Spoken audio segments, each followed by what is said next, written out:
What's going on YouTube? Twitchy back here with some more Awaken Chaos Era content. In today's video, we're going to be looking at the Wood Element Batwolf, specifically the Sylvan, Woodlands, and Titan Icelands rotation. We are going to be tackling stage 10, and this will be showcasing my fully auto team. So this is not really catered towards earlier mid-game players. However, if you are earlier mid-game watching this video, make sure you're taking notes, because once you understand the mechanics for one Batwolf, you can kind of understand the mechanics for all of them and just make minor adjustments depending on the element and then the factions or the heroes available. So let's go take a look at the team that we're using today.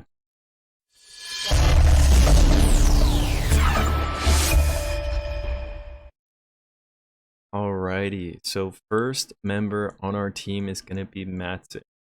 Matson is going to be our debuffer. He's also going to allow us to sustain with his vampiric touch, which gives our damage dealers healing based off of 50% of the damage dealt.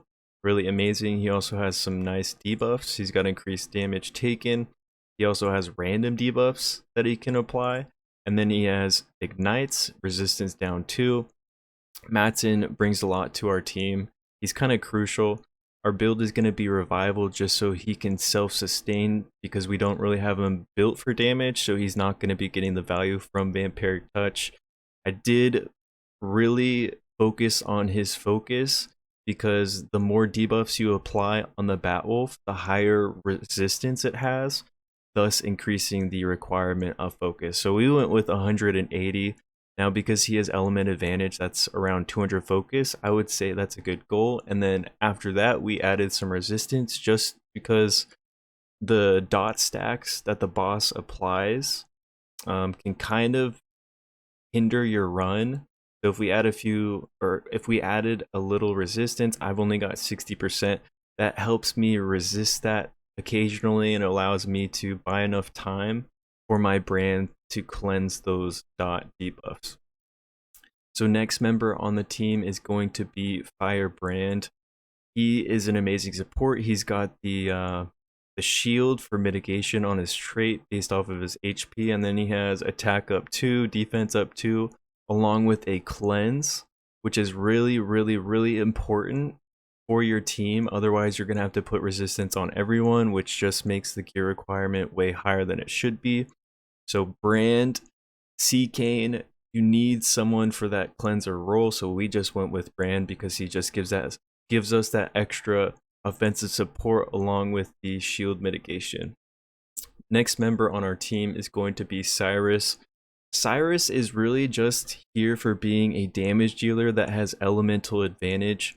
So once we go into battle, you're going to see a rage bar, and we'll point that out later on. There's going to be a rage bar, and the only way to decrease the Batwolf's rage bar is by dealing damage by a damage dealer that has element advantage. So notice that the element of the Batwolf is wood, so our damage dealers are going to be fire. And then we have the element advantage table right here in the middle, so if you ever are confused which elements have advantage, just take a look right there. But we do have Cyrus just for damage. She's great. She has defense penetration. She has AoE. She's also got the right here, her special ability. She's got ability immunity, so this helps not take as much damage as well as not be debuffed as often. Last but not least, we do have Fire Melissa, and once again, she's just a damage dealer. She's a single target damage dealer, and I've got her booked for PvP, and she works here amazingly. To reduce the rage meter of the boss, not only does it have to have element advantage, but it's based off of how much damage you're dealing. So this is our team. We've got, once again, Matson, Firebrand, Fire Melissa, and Cyrus, and the spells that we're using are going to be Last Breath and Sundering Purgatory. Let's get started. Alrighty guys, we're in battle. I do want to make a note of the team's turn order. Fire Melissa should go back in the order. It's just because of her trait, she has the extra speed. First in the team's order, it should be Fire Matson, He's going to apply Vampiric Touch. He's also going to apply the Sundering Purgatory spell on auto. Following Matson is going to be Firebrand. He's going to increase attack. He's going to cleanse. And then our damage dealers are going to follow him. It really doesn't matter whether or not Cyrus or Fire Meliza goes after Bran. You just want to get the most value with the attack buff from Bran, and you want to get the most value by having Matson apply the Vampiric debuff before your damage dealers move. So let's start auto. Hopefully you guys understand the rotation just by seeing it run on auto. We're going to be applying a bunch of debuffs.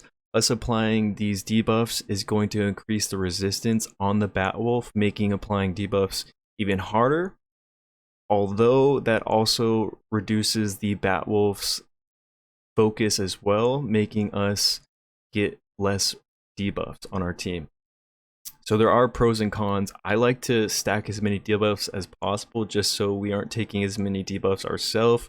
And then really it's just dealing enough damage to keep this rage meter up here reduced, because once it gets full, he's going to do big AoE damage and it's just going to wipe your team.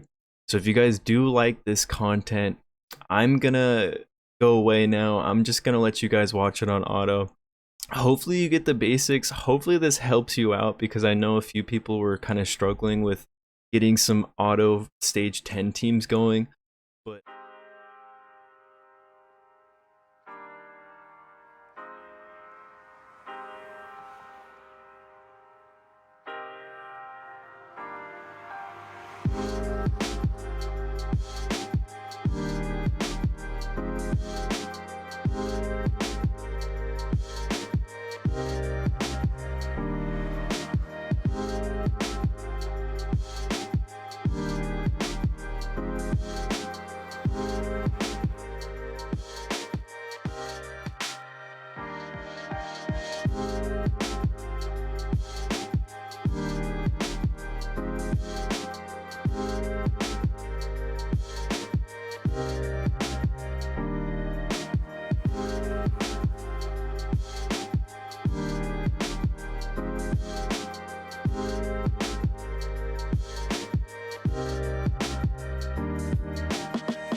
Alrighty, so that's our fully auto stage 10 team for Wood Batwolf. As you can see, just bring in both damage dealer Cyrus and Fire Meliza. They're able to maintain the rage meter. Now I do want to take a look at the battle report. So of course Cyrus did do the most damage just because she is the AoE, but Fire Meliza not really too far behind. Alrighty guys, I did want to show the total stats for each member. So we've got Cyrus, she's got 5k attack, crit capped, speed tuned, crit damage, set used is curse, just because I wanted to get the value of setting her special ability or ultimate up with the defense penetration buff. Our next member we have Fire Meliza. So once again, she is 15 out of 15 booked. She's level 70, her stats are 6.4k attack, 100 crit rate, 356 crit damage, and 164 speed, just because I want her going last, but because of her trait, she's going to go first, and then after a few rounds, it's slowly going to go down. Her set used is Assassin Warrior, really just looking for raw damage from her. Next, we have Matson. His total stats are 3k attack, 15k HP, no crit rate whatsoever, no crit damage, focus, very important, and then some resistance, just so he doesn't get the max stacks of the dots that the Batwolf applies. Focus, I can't emphasize more. Focus. You really want focus on her focus on him because he's our main debuffer. And then the set used is going to be revival. This is also important because we don't have him built for damage. So his only way of sustaining is from the 4-piece revival set. Last but not least, we do have Bran. So Bran's stats, we just stacked a bunch of HP, 27k. We speed tuned him so he goes before our damage dealers. Gave him some focus, but we weren't really seeing a lot of value from that. Resistance, important just because, once again, we don't want those dots stacking up on our team. So the set used is going to be revival. Raider just for speed tuning, and once again he's not dealing damage, so he's not going to get the value from the vampiric debuff, so his only way of sustaining is revival. So guys, that is my fully auto Wood Batwolf stage 10 team. If you guys do like this video, drop a thumbs up, comment down below what teams you're using, what teams are you having success with, and I'll see you guys in the next one. Thanks for watching. Peace.